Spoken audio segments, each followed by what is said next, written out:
Hi guys, I'm Sean. This is Alyssa. Gus is in our hearts, and this is Internet Rabbit Hole Daily. And we are back reacting to something that one of our biggest fans has asked us to react to. Pratik Dio, who's been a huge friend of the channel, both emotionally supportive and financially supportive, which makes a big difference. And he's suggesting that we check out the history of India in 12 minutes, part 1 and part 2, which is exactly what we're going to do. We'll split them up into a couple of parts for you guys. Thank you so much, Pratik, for all of your help and support and everything. And yeah, just like the tips, the guidance. He was telling us, I keep forgetting we have to look into this applause button. It's like maybe like a donation button embedded in the YouTube or something. So yeah, he's been really helpful and recommending some great stuff here that we're really excited to react to and finally get into this sort of general history of India. Exactly. Like I was going to say, it's definitely something that we've been missing, and I'm happy to learn more. So maybe we should just get right into it here.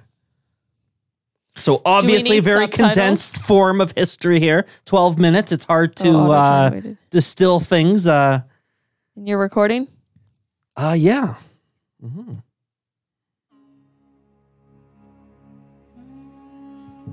The history of India is filled with incredible stories of thriving civilizations, religions, and cultures. Dating all the way back to the Paleolithic age, India's civilization is one of the oldest that we know and has played a part on the world stage This goes back far.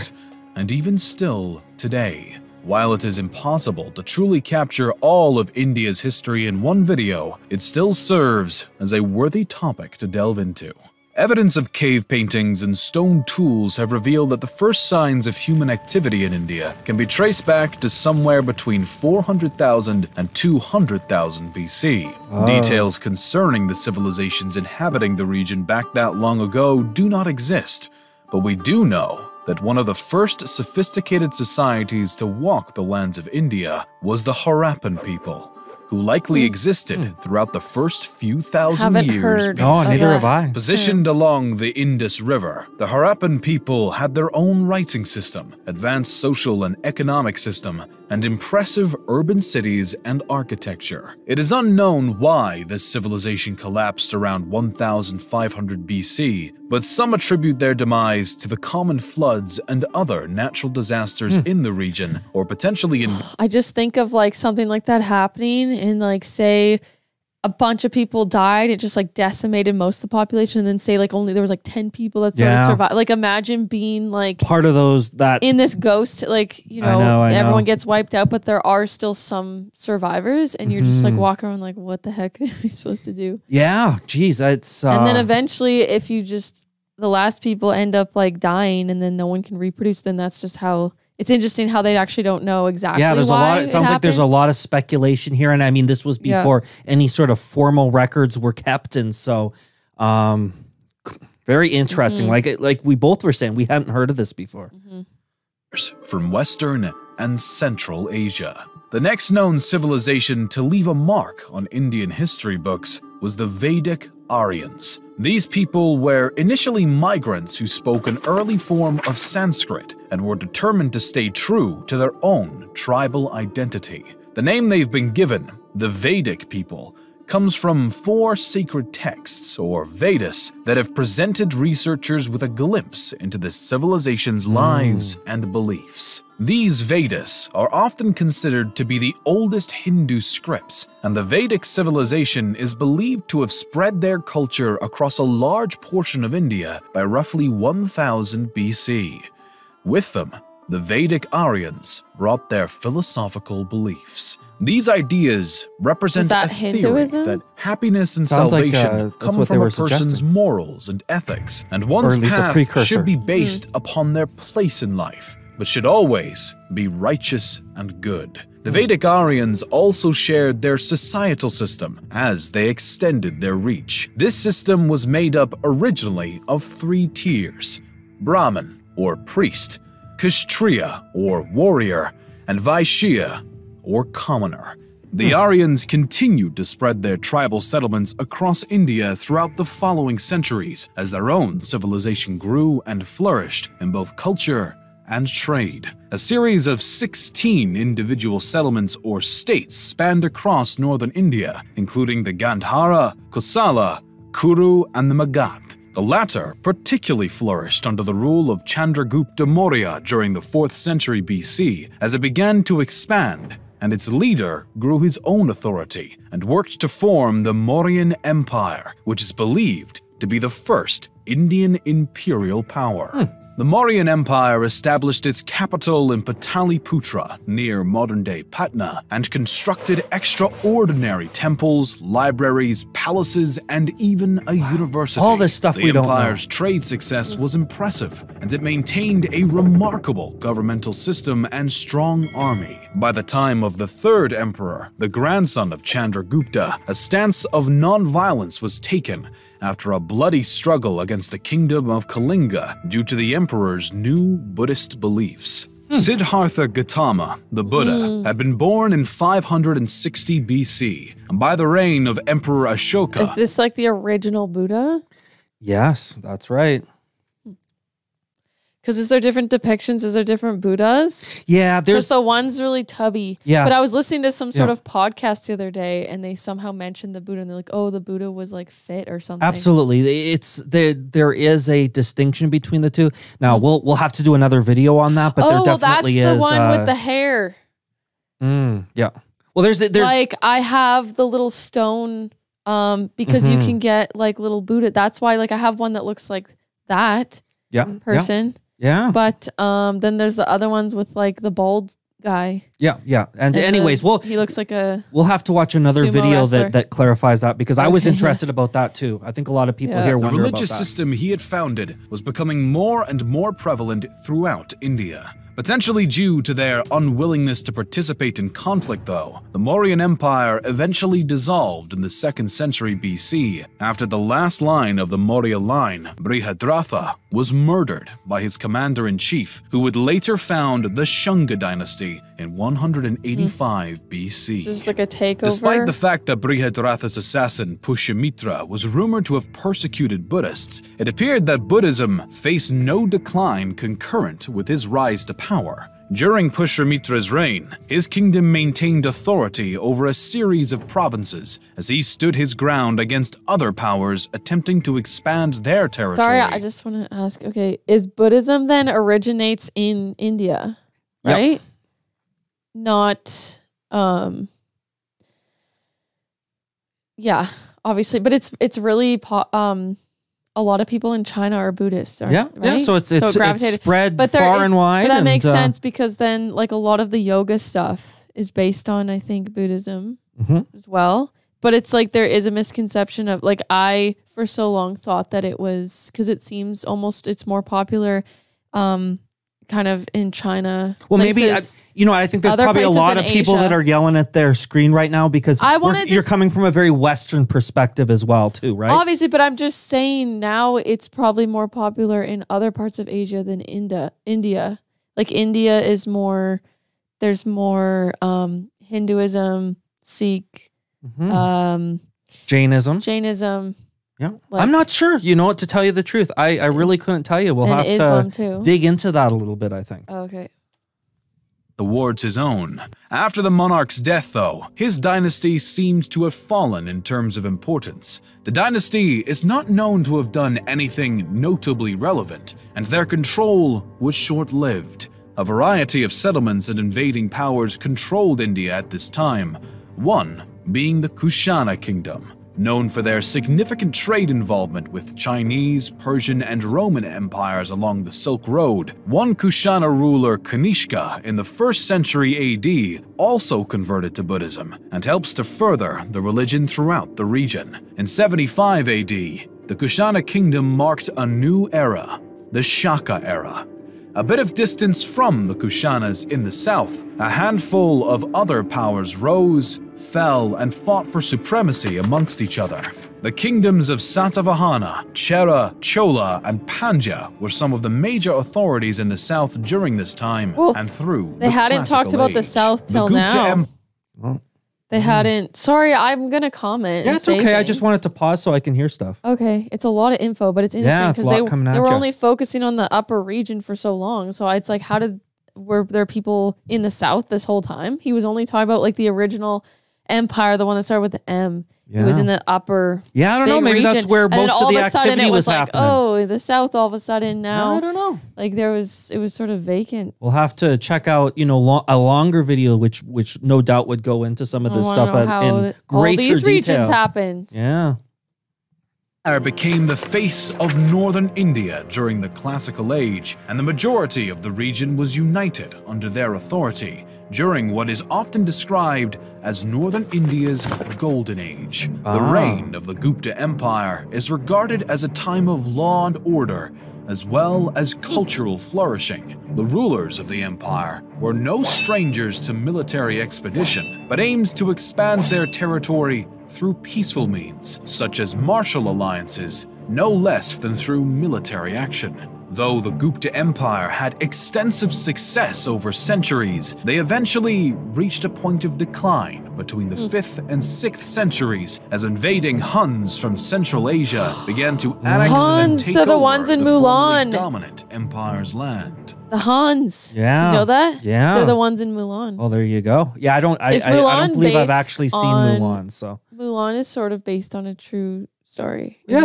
I'm sure it's inspired by it's a history. Legend maybe, but like the history, but the character though that like disguised themselves as a man to fight instead of their father. I wonder if that happened or that's like some sort of story. I don't know. I could not tell you.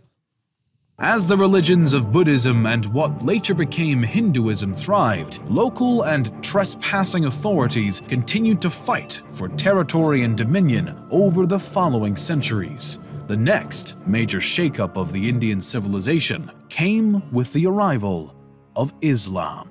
Muslim invaders began to send missions to India the century after the death of the Prophet Muhammad. A series of Muslim sultans began to lead expeditions into India, claiming places such as Sindh, Multan, and Somnath. These incursions brought the defeat of native kingdoms and the destruction of Hindu temples along the way. The Rajputs stood as one of the most determined defenders against Sultan invaders, but they were ultimately defeated in 1192 by Muhammad Ghori and his forces. As Islam began to work its way into India, other previously principal religions, such as Buddhism, began to decline. By the start of the 13th century, the era of the Delhi Sultanate dominion arose. The first dynasty within the Delhi Sultanate was founded by Qutb-ud-Din Aibak. The slave dynasty controlled the Sultanate until around 1290, when the Khilji dynasty took over, first by the hand of Jahal-ud-Din Khilji. His family held the throne for less than a century, as the Tughlaq dynasty was next to seize power in 1320. The Tughlaq dynasty technically it's like less than a century. It's still so freaking long. Like 1290 to 1320. I would say like they're acting like it's so short. Once again, that's sort of also more of a North American thing too, because to us it's like 100 years. It's like way long ago, but in other places around the world, they're like 100 years ago. That's like nothing, So it really depends on where you're situated. I wasn't talking about how long ago. I was talking about the reigns of the dynasties. He's like, it's only less than a century. Yeah. Like, could you imagine, like, how many years is that? 100 years is a century. No, this is like 30. I guess it was 30 years, that dynasty that ruled, right? 1290 to 1320, 30 years. That's pretty short, I guess. In those days, like the dynasties would rule for like the first one's 1206 to 1290. That's like 84 years, right? So, but it just in our, like what we're used to, like in the States. Canada's a very young country. Well, so. Even in I'm just, yeah, I know. Gotta be a little Mr. I'm just saying what I'm just talking about how it'd be interesting living in a time from where your entire life is one. I don't know what these dynasties even really mean. Is it literally the person in control, I guess? Like you would have the same lineage of emperors, like you'd have the same bloodline or something like that. It'd be like the prime minister's son ruling and then his son and then it would never changing sort of power. within your whole life. It's just like this one, you know. Okay, sorry, whatever. I just won't say anything. Power until 1412, but matters were complicated by the incursion led by Timur in 1398 into Delhi. As the Tughlaq dynasty weakened, the Sayyid dynasty replaced them starting in 1414. The Sayyids lasted for roughly 37 years, but the last ruler's reign was stained by rebellion and discord as the dynasty fell from grace. Yet another dynastic authority took the open throne, this time being the Lodi dynasty. The new dynasty lasted until the death of the then current ruler, Ibrahim Khan Lodi, who was killed in battle at Panipat by the army of Kabul's leader Babur in 1526. Ibrahim's death brought about the final end of the Delhi Sultanate as a whole. Now free of competition from the Lodi dynasty, Babur established the Mughal dynasty, which would end up becoming one of the greatest throughout history. Wow. The original Turkic-Mongol imperial power ruled a vast majority of India for over 2 centuries and brought about significant cultural growth and architectural achievements, including the Great Taj Mahal. Oh, wow. Despite their immense success, the Mughal Empire began its decline around the start of the 18th century, as revolt after revolt began to shake the foundations of the widespread power, alongside threats from the Marathas and the British. The British East India Company had actually already been in the region for some time, but the situation with the British started to escalate not long after the Mughals fell. Oh, they were that little sliver at the bottom. India displayed increasing control by the East India Company, and the locals were having none of it. What began as a simple revolt by Indian soldiers in Meerut quickly blew up into a widespread rebellion and became known as the Indian Mutiny of 1857. This rebellion later would be called the First War of Indian Independence, and even though the British were able to quell the revolt after a matter of months, it inevitably had lasting impacts. In response to the mutiny, on November 1st, 1858, Britain's Queen Victoria declared that India would be ruled in the name of the British Crown from that point on. Locals maintained their disapproval and anger at the British supremacy over their land, and nationalist sentiments and movements were far from extinguished. I just want to know how the British even took over. They had that little sliver at the bottom. They didn't say like how. Yeah. Obviously, it's gonna. It would take force, I suppose. You can't explain everything, but like it would take too long too. Did they just one day say, oh, we're just gonna like, because we're such a powerful empire, we're just gonna like invade India because we just want more riches, like more that land, Britney more Spears power? song. Sure. Like Britney Spears song, gimme more, gimme. Sounds like it. Yeah, they just are so greedy and they just can't help themselves. The next major move towards independence came when Mahatma Gandhi and the Indian National Congress decided to withdraw all cooperation with the British government, beginning the non-cooperation movement following the end of World War I. When this strategy did not bring the wanted results, Gandhi adopted a new technique in the form of the civil disobedience movement in December of 1929. Essentially, the movement was made up of the declaration of an Indian Independence Day that would be celebrated on January 16th, and complete disobedience of any orders by the British government. Again, Gandhi's strategy failed, and this time he was even arrested, while many other rebels were murdered. Still, the British were eventually pushed into the Round Table Conferences beginning in November of 1930, the second of which Gandhi attended. The conferences marked another failure, and civil disobedience reignited. Gandhi's next attempt, the Quit India movement, again made no drastic progress. World War II brought about new issues as India was forced into war by the British, but at the conflict's conclusion, a new Labour Party came into power in India and showed sympathy towards the fight for independence. Finally, as August 14th turned to 15th in 1947, India became an independent nation. Whoa. After independence. Talk about a compressed history there, covering, you know, a huge time span. And that's so sad too when they like force them into their wars, like bring them into to do their dirty work and stuff like that. Their conflict. Yeah, I don't know. I'd have to. That's what he said. Yeah, there's a lot more to dig into here. So once again, thanks to Pratik for sharing that with us. It's been a long time coming. We've never done the Buddhism cognito, hey? Yeah, we did No, we did Sikh, Hindu, Jainism. We haven't even done the Jainism one yet, have we? Oh, we did different because we just did a short one. Jainism one. Can we do the Buddhism cognito? Yeah, I think we're gonna have to do that one eventually for sure. But I think first we're gonna have to finish off with the second part of this history. Yeah. And if you guys want to be a part of that with us, well, then we're going to ask you to click that subscribe button. Click the little bell icon. Choose all from the drop-down menu so you can be updated every time we upload a new video. If you enjoyed this video, please let us know by clicking the thumbs up button and leave your thoughts in the comments down below. Thumbs up if you liked it. Oh, the email. We got an email. I said that I did the thumbs up one. irhsubtitles@gmail.com. You guys can send us some stuff there. But we also have a subreddit. So where people post memes, they post subtitle videos, all sorts of fun stuff. And recommendations on there as well. Yeah. And if you guys want to help out the channel in other ways, there are some links down there. You can help donate. Every dollar counts. Pratik's been donating, and it's been helping a whole lot. Yes. So we have been looking into a UPI gateway for donations. So that's hopefully coming soon. So even more ways for you guys to send us money. This is Internet Rabbit Hole Daily. IRH signing off. Bye, guys. Bye-bye, guys.